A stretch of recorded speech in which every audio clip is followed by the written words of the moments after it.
Hello दोस्तों, स्वागत है आप सभी का। मैं आपको आज अपने इस वीडियो में बताने जा रहा हूँ आर्टिकल्स के बारे में। जैसा कि मैंने यहाँ ग्रीन बोर्ड पे लिखा हुआ है आर्टिकल्स। आर्टिकल्स का नाम आप लोग सुने भी होंगे और हो सकता है नहीं जानते होंगे कि आर्टिकल कितने होते हैं। अगर इंग्लिश सिलेबस पढ़े होंगे तो उसमें आर्टिकल का जिक्र आया होगा ग्रामर में। तो आर्टिकल जो होते हैं वो तीन ही होते हैं इंग्लिश ग्रामर में, ए, एन और द। ये तीन आर्टिकल होते हैं। तीनों को दो भागों में बांट दिया गया है। दो भाग क्या है, एक डिफिनिट आर्टिकल और एक क्या है, इनडिफिनिट आर्टिकल। डिफिनिट आर्टिकल में कौन आता है, डिफिनिट आर्टिकल में जो आपका क्या आएगा, द आएगा। ये डिफिनिट आर्टिकल है, ये अकेले है। बाकी इनडिफिनिट में क्या आएंगे, ए और एन। ये इनडिफिनिट आर्टिकल होते हैं। इनको इनडिफिनिट आर्टिकल बोला जाता है और इनको डिफिनिट आर्टिकल बोला जाता है। आइए, और ये सब कहाँ कहाँ लगते हैं, ए का यूज हम कहाँ करेंगे, एन का यूज कहाँ करेंगे और द का यूज कहाँ कहाँ करेंगे, इसके बारे में आज मैं आपको बताऊंगा। लेकिन इसमें जो है मैं आपको डिफिनिट आर्टिकल के बारे में आज नहीं बताऊंगा इस वीडियो में, क्योंकि ये टॉपिक थोड़ा लंबा है। इनडिफिनिट आर्टिकल जो है इसे आसानी से समझा जा सकता है एग्जाम्पल के माध्यम से। इसी के बारे में आज इस वीडियो में चर्चा करूंगा। तो आइए हम इसको एग्जाम्पल के माध्यम से समझते हैं। तो देखिए, यूज ऑफ ए और एन, तो इसको एग्जाम्पल के माध्यम से देखिए। एग्जाम्पल पहले थोड़ा बता देते हैं। ए का प्रयोग हम वहां करेंगे जब कोई ऐसा नाउन, ए का प्रयोग हम ऐसे नाउन के सामने करेंगे या पहले करेंगे जो सिंगुलर हो और क्या हो, काउंटेबल हो। सिंगुलर का मतलब एक हो और काउंटेबल हो। काउंटेबल मतलब उसको हम गिन सकें। जैसे पेन हो गया, पेन को हम क्या कर सकते हैं, गिन सकते हैं, और ये क्या है, सिंगुलर है। लेकिन अगर यही पेन से यस लगा दिया जाएगा तो पेन काउंटेबल तो है, लेकिन ये क्या हो गया, प्लूरल हो गया। तो इसके पहले ए नहीं लगेगा। तो ए का प्रयोग हम ऐसे नाउन के पहले करते हैं जो सिंगुलर हो, काउंटेबल हो, और उसका उच्चारण जो होता है, खास करके बात उच्चारण पे ध्यान दिया जाता है। उसका उच्चारण किससे शुरू होना चाहिए, हिंदी के व्यंजन से होना चाहिए। हिंदी का व्यंजन क्या होता है, क से लेके ज्ञ तक जितने भी अक्षर हैं सब व्यंजन हैं, और अ से अह तक जितने अक्षर हैं वो क्या है, स्वर है। तो हिंदी के स्वर पे ध्यान देंगे। जैसे आइए हम देखते हैं ए का यूज। जैसे I have pen, I have pen. अब देखिए पेन, पेन क्या है, नाउन है। नाउन में कौन सा नाउन है, कॉमन नाउन है।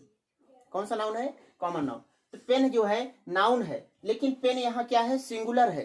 अभी अभी हमने बताया ये वहां लगाएंगे जो नाउन क्या रहेगा, सॉरी, ए का प्रयोग हम ऐसे नाउन के पहले करेंगे जो सिंगुलर हो, काउंटेबल हो, और उसका उच्चारण क्या हो, हिंदी के व्यंजन से शुरू हो। जैसे पेन, पेन को हम क्या लिखेंगे, हिंदी में पहले लिख के देख लेते हैं। पेन, पेन को, पेन का पहला अक्षर क्या है, प है। प क्या है, हिंदी का व्यंजन है। इसलिए इसके पहले हम क्या लगाएंगे, ए लगाएंगे, ना कि एन लगाएंगे। यहां क्या लगेगा, ए लगेगा। अब आइए और देख लेते हैं एग्जाम्पल। जैसे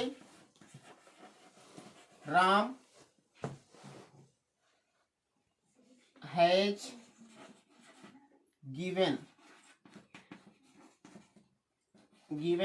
मी, राम हैज गिवन मी। अब देखिए एप्पल लिख देते हैं। यहाँ एन का प्रयोग देखते हैं, क्या देखते हैं, एन का प्रयोग। ए का प्रयोग हमने समझाया। ए का प्रयोग वहां करेंगे जो नाउन सिंगुलर हो, काउंटेबल हो, और हम उसका जो उच्चारण, यानी जो उसको हम पढ़ें उसका उच्चारण क्या होना चाहिए, हिंदी के व्यंजन से शुरू होना चाहिए। तो यहाँ पेन था, पेन का प अक्षर है, प क्या है, हिंदी का व्यंजन है, इसलिए यहाँ क्या लगा, ए लगा। तो हिंदी का अगर व्यंजन रहेगा तो उसके पहले हम क्या लगाएंगे, ए लगाएंगे, और वो एक वचन रहना चाहिए, सिंगुलर रहना चाहिए। अब यहाँ देखिए एन का प्रयोग। एन का प्रयोग हम ऐसे नाउन के पहले करते हैं जो सिंगुलर हो, काउंटेबल हो, लेकिन उसका उच्चारण क्या होना चाहिए, हिंदी के स्वर से होना चाहिए, हिंदी के स्वर। तो जैसे राम हैज गिवन मी। अब एप्पल, एप्पल को अगर हम हिंदी में लिखेंगे तो क्या लिखेंगे, एप्पल, ए से शुरू हो रहा। ए क्या होता है, अ से लेके अह के बीच में आता है, और ये क्या है, हिंदी का स्वर है। इसलिए हम इसके पहले क्या लगाएंगे, एन लगाएंगे। क्या लगाएंगे, एन। तो यहाँ आपका क्या लगेगा, एन लगा। आइए इसको और हम एग्जाम्पल के माध्यम से समझते हैं। जैसे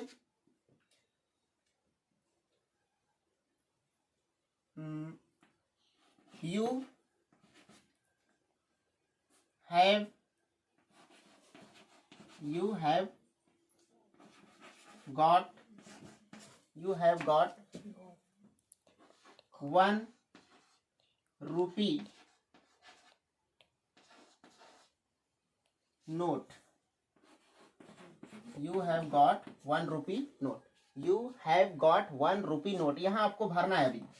You have got 1 rupee note. अब देखिए 1 rupee note, 1 rupee note क्या है? 1 रुपया का नोट। 1 रुपये का मतलब है 1 रुपया का नोट। तो इसका हम जो ये नाउन है, 1 क्या है? नाउन है। तो यहाँ देखिए 1 को हम क्या पढ़ रहे हैं? 1। तो वह जो है क से लेकर ज्ञ के बीच में आता है, इसलिए हिंदी का व्यंजन है। और ये क्या है? सिंगुलर भी है, काउंटेबल भी है, इसलिए यहाँ क्या लगेगा? ए लगेगा।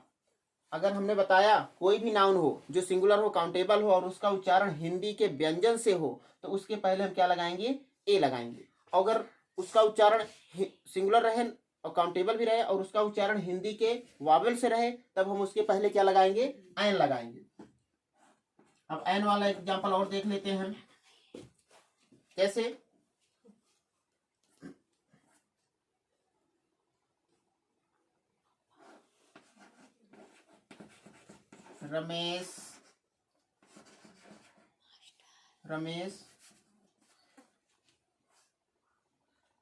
रमेश हैज गॉट,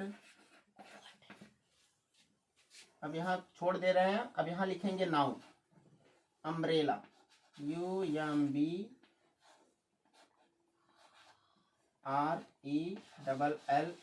ना। रमेश हैज गॉट, अब अम्ब्रेला है। अम्ब्रेला को हम क्या पढ़ रहे हैं? अ से पढ़ रहे हैं। क्या पढ़ रहे हैं? अ से पढ़ रहे हैं, इसलिए यह हिंदी का क्या है? अ जो है हिंदी का स्वर है, इसलिए इसके पहले क्या लगे? अम्ब्रेला क्या है? काउंट सिंगुलर है और क्या है? काउंटेबल है। तो इसके पहले हम क्या लगाएंगे? एन लगाएंगे। क्या लगाएंगे? An. Ramesh has got an umbrella. तो बहुत आसान है ए और एन का प्रयोग करना। ए और एन का प्रयोग हम वहां करते हैं जो नाउन सिंगुलर हो, काउंटेबल हो, अगर उसका उच्चारण हिंदी के व्यंजन से हो रहा है तो उसके पहले ए लगाएंगे, और उसका उच्चारण यदि हिंदी के स्वर से हो रहा है तो उसके पहले हम क्या लगाएंगे? एन लगाएंगे। तो अगर यही आप समझ पाएंगे, उच्चारण पे ध्यान देना है और प्लस नाउन को ध्यान देना है कि सिंगुलर है, काउंटेबल है। सिंगुलर काउंटेबल रहेगा तभी लगेगा। अगर अनकाउंटेबल रहेगा या प्लूरल रहेगा तो वहां हम ए एन का प्रयोग नहीं करते हैं। तो उम्मीद करते हैं कि आपको ये समझ पाए होंगे। यदि आप समझ पाए होंगे तो मेरे वीडियो को शेयर जरूर करिएगा और साथ ही कमेंट करके बताइएगा यदि यह वीडियो अच्छा लगा हो तो। इसी के साथ मैं समाप्त करता हूँ। धन्यवाद।